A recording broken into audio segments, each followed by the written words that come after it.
Memanfaatkan sumber mata air yang melimpah dari sumur bor, warga desa Karang Agung ciptakan lapangan pekerjaan dengan memproduksi air mineral kemasan.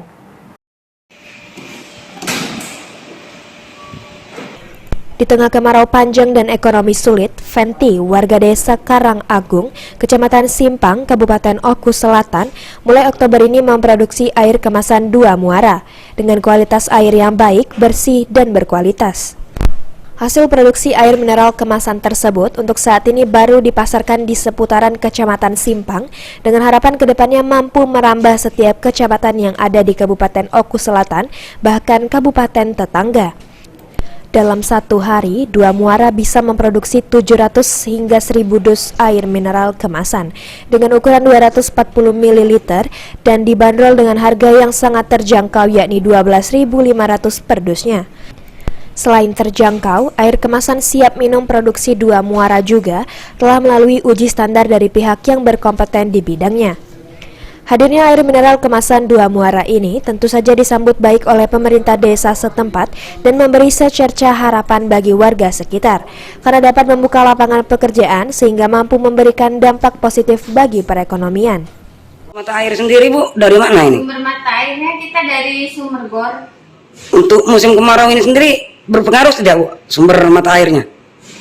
Kalau musim kemarau enggak sih, semua lancar, air keluar lancar, tidak ada penyumbatan, tidak ada kekeringan, semua lancar. Bagus airnya Bu ya? Bagus, kualitasnya bagus.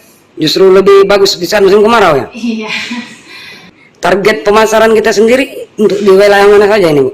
Pemasaran kita targetnya mulai dari Oku Selatan. Kalau bisa kita merambah ke Oku Timur. Kabupaten-kabupaten lain ya Bu ya? Selain itu, dengan hadirnya air kemasan ini, nantinya bisa meningkatkan sumber pendapatan asli daerah khususnya desa Karang Agung. Kami atas nama Pemerintah Desa sangat mendukung sekali dengan adanya PT 2 Muara ini, yang mana selain memberikan lapangan pekerjaan kepada masyarakat, dikarenakan saat ini kan karyawan ini kami prioritaskan minta sama Pak BG adalah warga desa Karang Agung. Dan tentunya juga melalui ini akan memberikan dampak positif bagi seluruh lapisan masyarakat. Harapan kami tentunya sebagai Pemerintah Desa, mudah-mudahan PT 2 Muara ini akan jaya selalu, khususnya di Kabupaten Selatan ini, dikarenakan ini sepertinya baru kali ini adanya di Selatan dan bisa berkembang ke kabupaten lain sehingga bisa membuat produksi yang lebih besar. Dengan produksi yang besar kan bisa menambah karyawan lebih banyak lagi, Pak. Sri Fitriana, PAL TV.